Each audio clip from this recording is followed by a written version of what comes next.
سلطان کا لقب پانے والا محمود غزنوی ہے۔ سلطان کا جو لقب سب سے پہلے ملا ہے وہ محمود کو ملا ہے، سلطان محمود غزنوی۔ اس کا باپ غلام تھا، غلام سبکتگین غلام تھا۔ یہ گیا شکار کھیلنے، تو ایک ہرنی کا بچہ اس نے شکار کیا، تو اس کو اٹھا کر اس نے گھوڑے پہ رکھا، ذبح نہیں کیا، گھوڑے پہ رکھا، کہا جا کے ذبح کروں اور واپس مڑا۔ ایسے اس کے پیچھے نظر پڑی تو اس نے دیکھا وہ اس بچے کی ماں اس کے پیچھے آ رہی تھی، تو اس کو دیکھو تو اسے ترس آیا، تو اس نے بچے کو چھوڑ دیا۔ تو بچہ جا کے ماں سے جو ملا تو ہرنی نے تشکرانہ یوں سبکتگین کے آگے یوں سر جھکایا کہ تیری بڑی مہربانی۔ رات کو سبکتگین نے خواب دیکھا کہ تو نے مخلوق پہ رحم کیا، اس کے سلے میں اللہ نے تیری اولاد کے لیے بادشاہی کا فیصلہ کر دیا۔ تو سبکتگین نوکر سے ایک صوبے کا گورنر بنا اور محمود غزنوی آج سے زیادہ دنیا کا بادشاہ بنا۔ اور غزنوی غزنہ پوری دنیا کا، غزنی پوری دنیا کا کسی زمانے میں سب سے خوبصورت شہر بنا۔ محمود 33 سال کی حکومت کے بعد فوت ہوا ہے 416 ہجری میں۔ 1974 میں غزنی میں زلزلہ آیا اور محمود کا مزار بھی ٹوٹ گیا، قبر بھی پھٹ گئی۔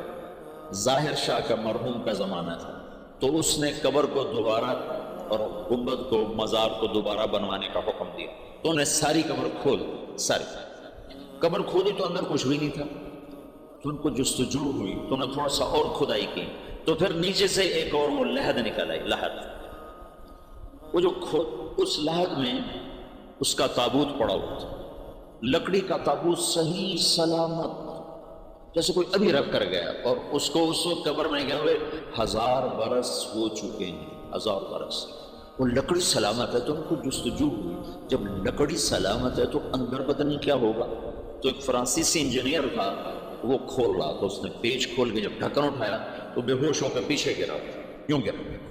تو پیچھے جو مسلمان تھے انہوں نے آگے دیکھا تو محمود اپنے تابوت میں ایسے پڑا تھا جیسے ابھی سویا، اور اس کا سیدھا ہاتھ سینے پر تھا یہاں، اور اس کا کفن یہاں تک ہٹا ہوا تھا، آدھا سینہ اس کا ننگا تھا اور سینے پر ہاتھ تھا، اور ایسے سویا تھا جیسے ابھی کوئی اس کو سلا کر گیا۔ تو انہیں ہاتھ کو اٹھا کر دیکھا تو نرم گداز، تو پھر اس کو رکھا، بند کیا، وہاں دوبارہ اس کو دفن کیا۔ میرے محبوب صلی اللہ علیہ وسلم ایسی زندگی لائے ہیں کہ مسجد کا امام نہیں، 3 بر اعظم کا بادشاہ بھی مرنے کے بعد ایسے اعزاز پا سکتا، شہید بھی نہیں ہے، تبھی موت مرا ہے، ٹی بی ہو گئی تھی، تب تک ٹی بی سے مرا تھا۔ اور قبر اس پر ایسے فدا ہے کہ اس کے بال کو بھی نہیں اکھیڑا۔ ایسی زندگی اسلام ہمیں دیتا ہے کہ مر کے بھی زندہ رہ جاؤ۔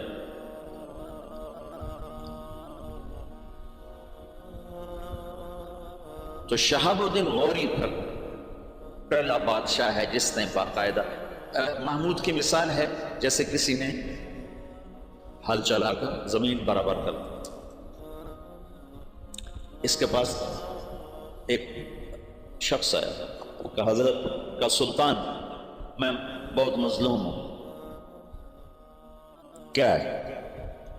کہ تمہارا بھانجا تیسرے چوتھے روز میرے گھر آتا ہے، میری بیوی کے ساتھ برا کرتا ہے، مجھے گھر سے نکال دیتا ہے، میری تجھ تک پہنچ بڑی مشکل سے ہوئی۔ تو محمود کا رنگ غصے سے سرخ ہو، اس نے کہا آئندہ جب ایسا واقعہ ہو فوراً میرے پاس آ، اور درباریوں سے کہا یہ شخص جب پہنچے، میں سو بھی رہا ہوں تو مجھے اٹھایا جائے۔ تیسری رات وہ آیا، تیسری رات بھاگتا ہوا، تو سلطان اس کے ساتھ اٹھا اور اس کے گھر پہنچا، اور اندر جاتے اس نے پہلے چراغ بجھایا، پھر ایک وار کر کے اس کا سر اتارا، پھر ساتھ ہی وہ زمین پہ گر کے کہنے لگا ویحک اسقِ، تیرا بھلا ہو جلدی سے پانی لا۔ تو بھاگ کے گیا، پانی لایا، پانی پہ کہنے لگا چراغ جلاؤ۔ چراغ جلایا تو مقتول کو دیکھ کر اس نے کہا الحمدللہ، تو اس نے پوچھا سلطان یہ کیسے ہوا؟ میں کچھ باتیں سمجھنا چاہتا ہوں. تم نے چراغ آتے ہی بجھایا، قتل کر کے زمین پہ گر گئے پانی میں. اس کو دیکھ کے الحمدللہ کہا، یہ کیا مسئلہ ہے؟ تو محمود نے کہا جس دن تم فریاد لے کر آئے تھے میں نے قسم کھائی تھی نہ کھاؤں گا نہ پیوں گا نہ سوؤں گا. میں 3 دن سے بھوکا بھی ہوں، پیاسا بھی اور جاگا بھی ہوں کہ جب تک تیری مدد نہ کر لوں میرے اوپر کھانا پینا سونا حرام. آج تیسری رات کا جاگا ہوں، ایک لقمہ کھانا نہیں کھایا، ایک گھونٹ پانی نہیں پیا. گرا میں اس لیے، پانی میں نے اس لیے، چراغ میں نے اس لیے بجھایا کہ اگر میرا بھانجا ہے تو میری تلوار کہیں کام نہ جائے، وار صحیح کرے. اور الحمدللہ میں نے اس لیے کہا کہ یہ میرے خاندان کا بھی نہیں نیچے جائے کہ میرا بھانجا ہو، یہ تو کوئی میرے نام پہ تمہاری عزت لوٹتا رہا. ان صفات پر قبر نے اس کو نگینہ بنا دیا. اس کو کھایا نہیں،